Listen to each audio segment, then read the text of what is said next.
Hey guys, it's Juliet here from Spoilt Beads in the UK. Welcome back to our YouTube channel. Today I want to show you how to make this beautiful Nepal stitch necklace that I am wearing. It's a very lovely sort of delicate necklace. It's a real classic stitch and it's a great way to sort of bust your stash. If you've got a stash of beads and you're not sure what to do with them, or you've got some little odds and ends left over, then it's a great way to use those up too. It's a very, very pretty, delicate design. I've made myself this nice long necklace that I can slip on and off without a clasp. So if you're someone that doesn't like to fiddle around with clasps or has difficulty wearing metal, then again, this is a really nice design. I have popped a free download on the website and I will put a link to it after this video. I'm going to flip my camera over, show you guys my bead mat and start beading. But before I do, I will say, please just hit that subscribe button and subscribe to our channel so that you are the very first to hear about it next time we do an upload. So this is the pattern. This is the free pattern that you'll find over on our site. It's got nice, easy to follow diagrams there. So nice and easy to follow. So I'll pop the link through to that. I'll talk you through the beads that I'm using and give you a nice close-up shot of this necklace as well.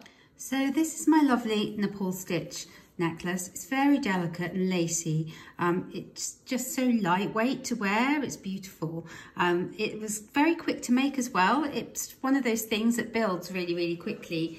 And it sort of looks a little bit like a vine, I think. And what I was saying earlier was it's a great way to use up sort of odds and ends in your stash. And that's what I've done here. So I have got a variety of different shapes on my Nepal stitch here. I'm going to talk you through them on my bead mat right now. So I've got size 11 seed bead here, which I've used as kind of the main part of my necklace. I've got these lovely Miyuki 3.4mm drops. I've got some size 10 Miyuki triangles. I've got another size 11 here. I've got some 3mm crystal bicones, which you can see there on the edges here.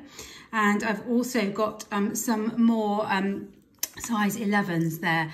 But you could use pretty much anything that you've got in your bead stash. You can really have fun playing with texture and shape with this design. So do have fun with it and do use it to sort of bust your bead stash.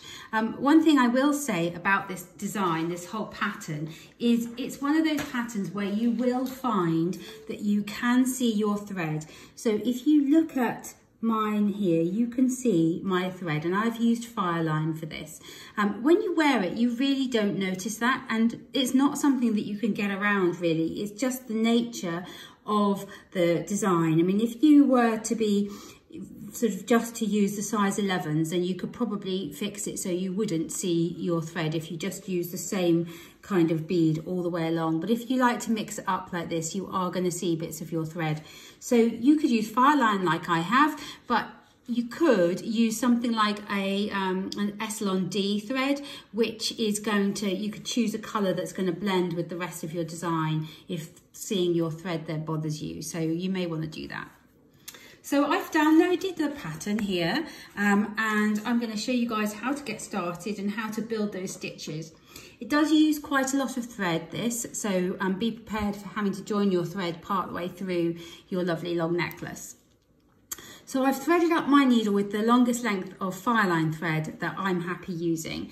And I'm going to begin by picking up 3 size 11 crystals.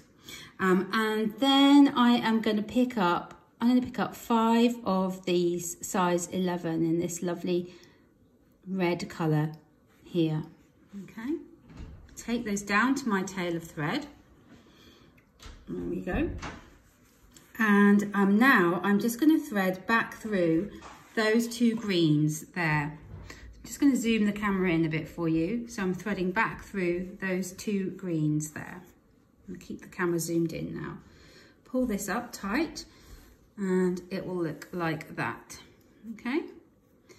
Okay, and now I'm going to go back through this very first green bead, but you see I'm going through it from the other direction. So I've come out of these here and then I'm going around and through this one. Okay. Okay, and pull this tight and let you guys take a look. All right, and it will look like that. So that's like your first little frond. And now I'm going to go back through these two greens here. So that I'm exiting those two greens there. Okay. Excuse my nails. I'm filming this in lockdown and I have not had my nails done in a long time. So I'm now going to move on to my next step. So my next little frond. You see how these are all like little sort of fronds coming off the piece here.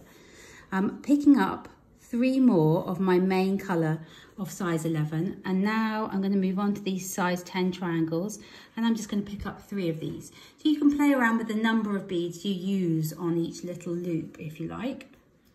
Take that down towards the rest of my work. I'm just going to position it so you guys can see properly what I'm doing. Get my fingers out of the way, there you go. Okay, so she's pulling it out of the way so you can't see what she's doing. Okay, and now I'm going to go back through those 3 green beads there and through the very first red bead, like that. Okay, I'm going to pull this tight now. And it will look like that. So, and you just continue like that now. So I'm picking up 3. I'm going to move on to these lovely drop beads here, these 3.4mm Miyuki drops. And I am going to go through those 3 that I've just added and through the first brown bead, so the first bead on the frond before, and pull tight. And it sort of zips up, okay? Like that. And this is why you can see the thread. You see, you'll be able to see the thread here. You mustn't worry about it. Don't let it annoy you. Okay, I'm going to pick up 3 again of my main colour. And now I am going to move on to this nice green here. I think this is a Toho colour that's called Junebug. It's very pretty. Okay, I'm going to go through those 3 and then I flip my work over and go through that first bead on the frond before and pull tight. Okay, and it will look like that. It just keeps on building in that same way. So you just keep building and you can really have fun playing with the different colours, using up beads from your stash. You see how I've used my little 3mm crystals there. They look really pretty on the end, adding a little bit of sparkle. And when you get to the other end, all you do is you'll exit from one of your focal beads, like I am now, and just join in to this 3 main colour bead here, and just zip up your rope in that way. And you can see how quickly this builds. So it does build nice and quickly, and it is a real classic design, the pull stitch. It's one of those that sometimes gets forgotten, I think, but these beaded ropes are just really, really pretty and very delicate and easy to wear. So do have fun playing with it, and do post your makes over on our Facebook page, because we would love to see what you do with this stitch. And make sure you subscribe to our channel, and I will pop the link to that downloadable pattern on this video when I am done. And so you guys will be able to head over to our website and download the free pattern. So thank you very much for watching me, and check back soon for more videos and tutorials, and have a lovely day. Bye bye.